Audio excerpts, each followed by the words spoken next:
So not only do we have proof that Charlie Kirk's assassin was living with the transgender, but we have concrete evidence just how radical that he had become. A Fox News alert. FBI sources tell Fox News Digital that the man charged with assassinating Charlie Kirk was living with a transgender partner. Bureau officials confirmed that Tyler Robinson was in a romantic relationship with someone transitioning from male to female.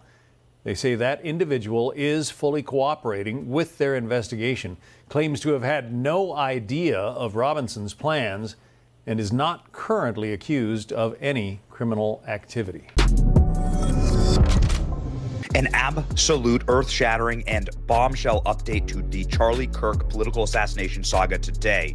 Kirk's killer, Tyler Robinson, lived with his boyfriend, a transgender activist, in Utah. Now, this has been independently confirmed by the New York Post, by Fox News, and also the President of the United States told Newsmax this morning. Fox News has been reporting on it on air. Ladies and gentlemen, a very bad day for those who tried to run a psyop that Charlie was murdered by a Trump supporter or by a right-wing radical. That is utter and total and complete fabrication of the evidence that is before us. Charlie Kirk's assassin had a trans boyfriend. He was called fascist by the shooter, according to the engravings on the bullets. Confirmed leftist by his friends and family. Confirmed leftist by top officials on the record, including the governor of the state. And he killed one of the most iconic conservative voices in American history. And yet leftists still claim that he's right-wing. These people have no shame, no integrity, no honor, vile and repugnant to their core. I have breaking news for you that I've just confirmed with the FBI. So I have spoken with FBI top officials who have direct knowledge of this case.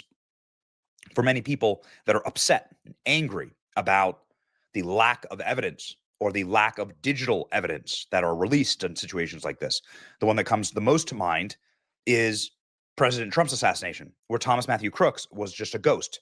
We've never seen chats. We've never seen Discord servers. We've never seen his emails. We've never seen his digital history. We don't know who he's speaking to. We don't know who radicalized him. He nearly caused civil war, and then these monsters were successful in murdering. The similarities are eerie, and I asked directly my FBI source, will we see information about groups, radicalization, chats, and histories? And they said, absolutely. I asked if this was a lone wolf, because that is what the authorities are trying to say about the Charlie Kirk assassin, and I was given this answer. That assumption is absolutely premature. This investigation is just beginning. An enormous amount of evidence has been seized, both digital and physical. FBI sources assure me that the public will know everything about the dark internet history, chats, and affiliations of Kirk's left-wing political assassin. The source then alluded to some online groups attempting to delete or destroy evidence. We have everything. We are focused on the radicalization element. The truth will not be hidden or buried or classified. The public will know.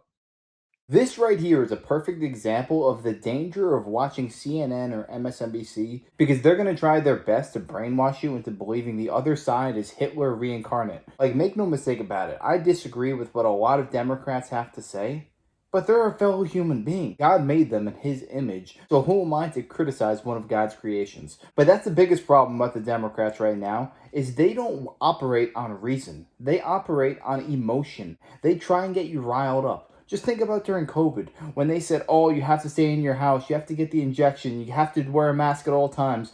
Think about grandma. Grandma's gonna die if you don't do this. They were purely pulling on heartstrings rather than following the data, following the science, and realizing, you know what, the mortality rate on this is like 0.0001.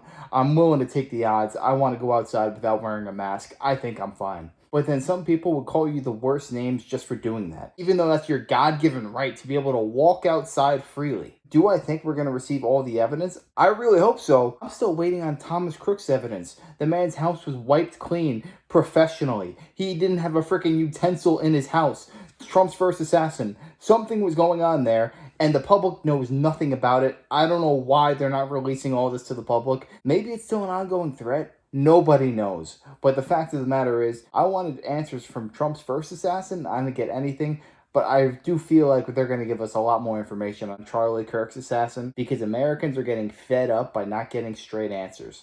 It is, well, a wonderful thing to hear in these dark times. And how can I say that this is a Charlie Kirk's assassin is left wing? Well, that's because that's what the people who know him the very best say. Suspect's high school friend says Robinson was the only leftist in the family. He was very hard left. In a phone interview on Friday, one of Tyler Robinson's high school friends say they asked him to remain anonymous. Suspect was pretty left on everything. The only member of his family that was really a leftist. Said that he was extremely left and would go around school arguing with people and screaming at them. This, according to The Guardian here, hardly a right-wing outlet. Ladies and gentlemen, this is what we were able to confirm earlier today, reporting here exclusively from Fox, that the assassin, Tyler Robinson, lived with his transgender partner.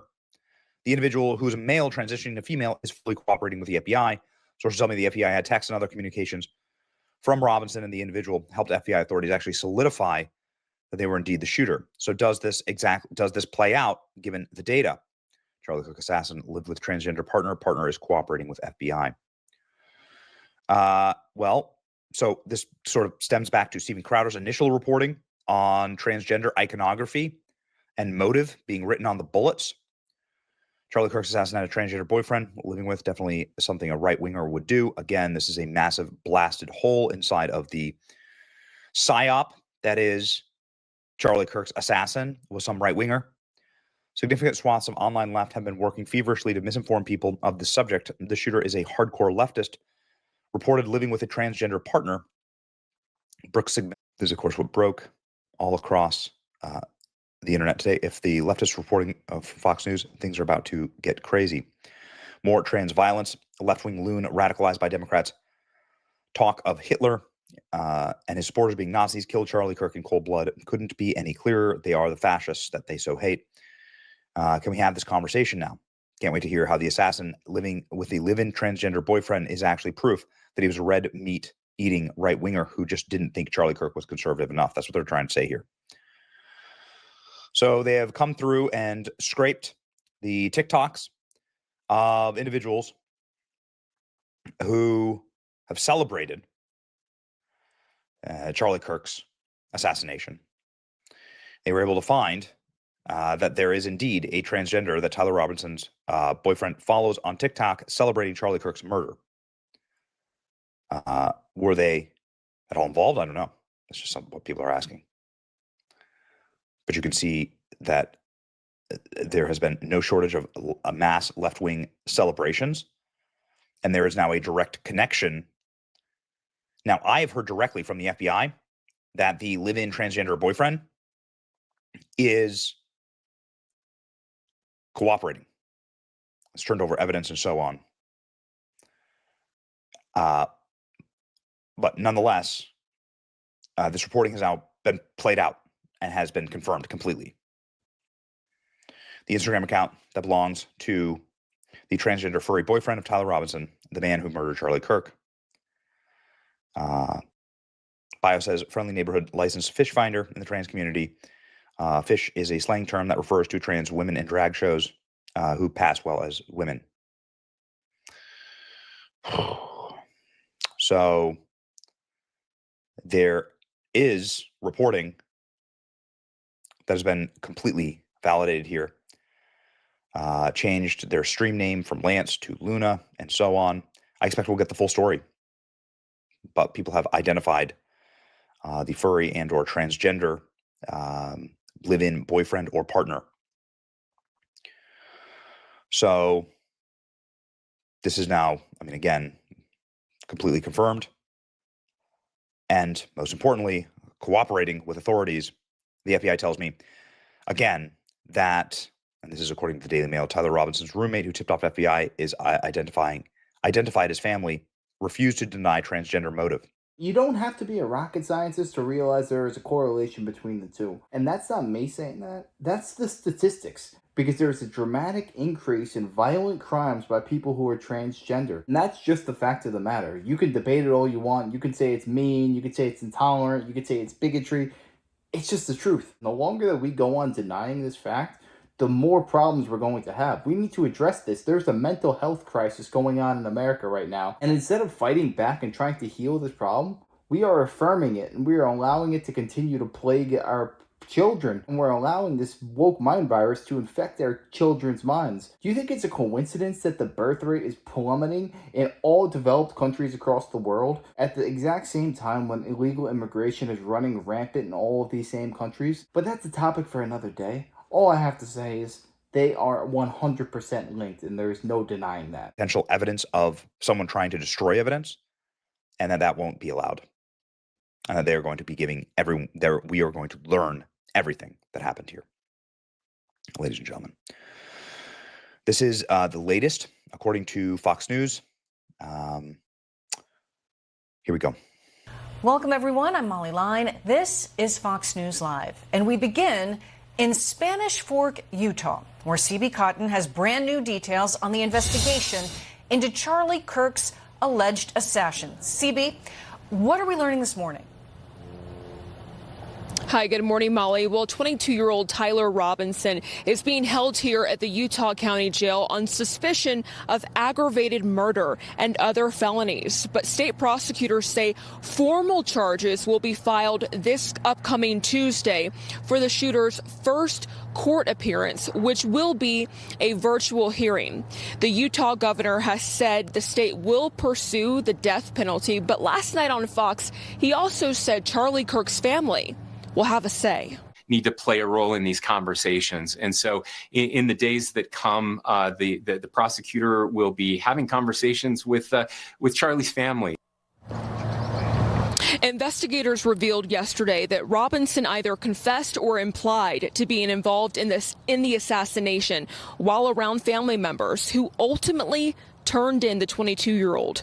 According to prosecutors, Robinson had told family he didn't like Charlie Kirk, and inscriptions were left behind on the firearm and ammunition referencing fascism, obscure internet memes, and video games. The arrest happened after an intense two-day manhunt where the FBI blasted out surveillance images showing the shooter on the campus of Utah Valley University moments before and after the crime. Authorities also say Robinson had a digital trail of Discord messages that detailed how he hid the weapon and needed to retrieve it. Last night, Charlie Kirk's wife, Erica, speaking out and vowing that her husband's message will only grow. If you thought that my husband's mission was powerful before, you have no idea. You have no idea what you just have unleashed across this entire country. And Fox has learned there are active discussions within the DOJ for a federal charge or charges to be brought in this case. Molly, back to you. Certainly a key part of this that we are watching. CB Cotton. If these radical leftists wanted to stop Charlie Kirk's movement, all that they did was pour gasoline on it. He has become infinitely more popular now than he was prior to his death. I would say more people are receiving Charlie Kirk's message now than ever before, because after this death, people got awoken. People that weren't really paying attention to politics said, what the heck happened? Who is this Charlie Kirk guy? They started watching his videos and say, this man's smart, he's articulate, he spreads the message of God. There's nothing to dislike about this man. In every single debate I've ever seen, he's loving, caring, and he just wants to get across the message of, I'm here for you, let's have a talk, let's have a discussion, I want to hear your side, you can hear my side, and you can see my philosophy, and maybe that will resonate with you. By killing this man and making a martyr out of him, there are going to be thousands of Charlie Kirk that rise from the shadows just from this one moment. If they think his mission is done, they are sadly mistaken, because this thing is going to be massive. It's going to be colossal. There are going to be tens of thousands of people just like Charlie Kirk rising from the shadows just from this one moment right here. If you want my opinion as to why this killing happened, it's a mental health disorder. This person's crazy. They've lost their minds, and their warped perception on reality was only affirmed on these Reddit subgroups or whatever they call it, and listening to CNN, MSNBC, and all these wacko news organizations who seriously do wish ill on the other side. They call Donald Trump Hitler all the time. Look at Jasmine Crockett.